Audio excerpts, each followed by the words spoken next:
একটি ছেলে আমাকে একদিন প্রশ্ন করছে যে ভাইয়া, এই পৃথিবীতে খারাপ মানুষের হায়াত কেন এত বেশি, অর্থাৎ এত বেশি কেন বাঁচে, এবং ভালো মানুষ এই পৃথিবী থেকে তাড়াতাড়ি বিদায় নেয়। আমি কথাটি শুনে একটু মৃদু হাসলাম, তারপর তার উত্তরটি দিয়ে দিলাম। হ্যাঁ, তার এই কথাটি যদিও সত্যি, তবে পুরোপুরি সত্যি নয়। কিছু খারাপ মানুষ আছে যারা অনেক আগেও চলে যায়, আবার কিছু ভালো মানুষ আছে অনেক লেটেও যায় বা অনেক দেরিতেও যায়।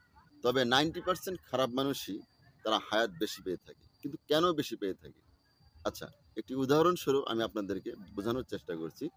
সেটি হচ্ছে, ধরুন আপনি যদি একজন পুরুষ মানুষ হয়ে থাকেন, তাহলে আপনার একটি বীর্যর ফোঁটা থেকে আপনার সন্তানকে সৃষ্টি করা হয়ে থাকে।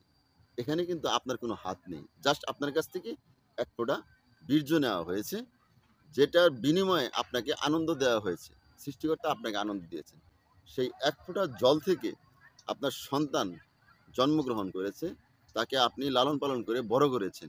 এইভাবে আপনার ৫টি সন্তান হয়েছে। তার ভিতরে একটি সন্তান খুবই খারাপ। কিন্তু আপনি বলুন তো, আপনি সেই বাবা হয়ে সেই সন্তান যতই খারাপ হোক, তার কি কোনো অমঙ্গল চাইবেন? অবশ্যই চাইবেন না। ৪টি ছেলে ভালো আছে, ওই একটি ছেলেকেও আপনি ভালো করার জন্য অনেক রকম চেষ্টা করবেন। যেমন ধরুন, অনেক বাবা-মা চিন্তা করে ছেলেটি এখনো বিয়ে করেনি, অনেক বদমাশ টাইপের হয়ে গেছে। তো তাকে একটু দিই, দেখি, তাকে একটু বিয়ে করিয়ে দেই। অথবা বিয়ে হয়েছে কিন্তু সে কোনো কাজ করতেছে না, তাই সে খারাপ হয়ে গেছে। তাই তাকে একটা ব্যবসা ধরিয়ে দেই বা একটা চাকরি নিয়ে দেই, বা যেকোনো একটা প্রসেসিং কিন্তু আপনি অ্যা তার সামনে দিয়ে যেতে চান, যেটার মাধ্যমে সে যেন ভালো হয়। কিন্তু তাকে আপনি অ্যাট অফ দ্য হিট করেন না। আপনি তাকে খারাপ বলছেন না। হ্যাঁ, খারাপ এটা স্বীকার করছেন, কিন্তু তার কোনো অমঙ্গল কিন্তু আপনি চাচ্ছেন না। তাহলে দেখুন, কোনো না কোনো একটা বিষয় তার সামনে এনে বা তাকে একটা কাজের মধ্যে দিয়ে তাকে খারাপ পথ থেকে ফিরিয়ে আনার আপ্রাণ চেষ্টা কিন্তু আপনারা করে থাকেন। আপনার এক ফোঁটা বিন্দু দিয়ে আপনার সে সন্তান জন্মগ্রহণ করেছে, তাকে লালন পালন করেছেন। সেইখানে যদি তার জন্য আপনি খারাপ কিছু আশা করতে পারেন না বা তার জন্য অশুভ কোনো কিছু কামনা করেন না, তাহলে যেখানে সৃষ্টিকর্তা তার নিজের হাতে কারুকার্য দিয়ে এই বান্দা বা মানুষগুলোকে সৃষ্টি করেছে, সেখানে সে কেন চাইবে যে তার এই বান্দাটা খারাপ জায়গায় যাক, অর্থাৎ ওই জাহান্নামের আগুনে পুড়ুক? সে কখনোই চাইবে না।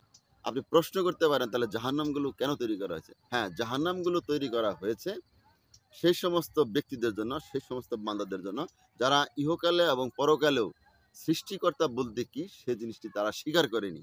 অথচ সৃষ্টিকর্তা সবকিছু তারা বহন করেছে, দেখাশোনা করেছে, উপভোগ করেছে। বাট তারা স্বীকার করতে রাজি না। সেই সমস্ত ব্যক্তিদের জন্য ওই জাহান্নাম তৈরি করা হয়েছে।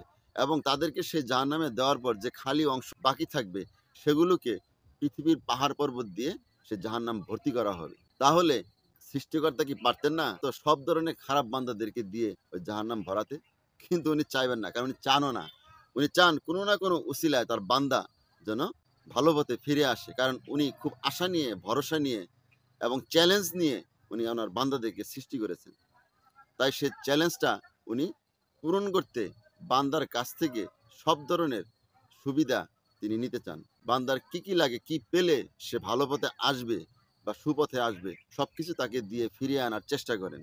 খারাপ যে বান্দা বা খারাপ যে মানুষগুলো হায়াত উনি দিয়ে থাকেন, এ কারণেই সৃষ্টিকর্তা তাকে বিভিন্ন কিছু দিয়ে পরীক্ষা করে দেখেন। যে তাকে হয়তো সম্পদ দেন, হয়তো অর্থ দেন, বা একজন ভালো একটা কিছু দেন, বা জীবনে এমন কিছু পরিবর্তন ঘটিয়ে দেন, যেকোনোভাবেই হোক তাকে একটা কিছু দিয়ে সে যেন তৃপ্ত হয় এবং সৎপথে এবং ভালো পথে ফিরে আসে। সেই আশা আল্লাহ তাআলা অদূর ভবিষ্যতে রেখেই তার হায়াতকে বৃদ্ধি করে দেন।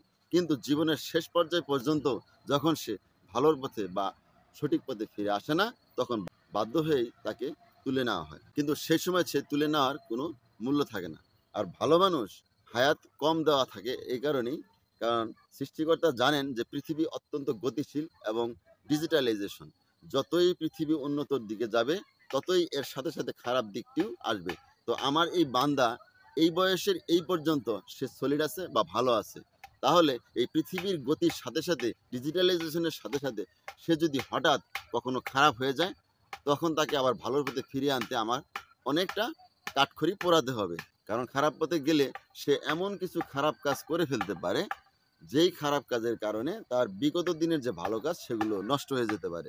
তখন তাকে জান্নাত বা বেহেশত দেওয়া খুব পরীক্ষার সম্মুখীন হতে হবে। সেই কঠিন পরীক্ষার মধ্যে যাতে তাকে না পড়তে হয়, সেজন্যই তিনি তার সেই ভালো বান্দাদেরকে আগেই এই পৃথিবীর বেড়াজাল থেকে উঠিয়ে নিয়ে যান, নিরাপদ স্থানে রেখে দেন। মূলত এই দুটি কারণেই সৃষ্টিকর্তা খারাপ লোকদের আয়ু দীর্ঘ করে থাকেন এবং ভালো লোকদের আয়ু সীমিত করে থাকেন।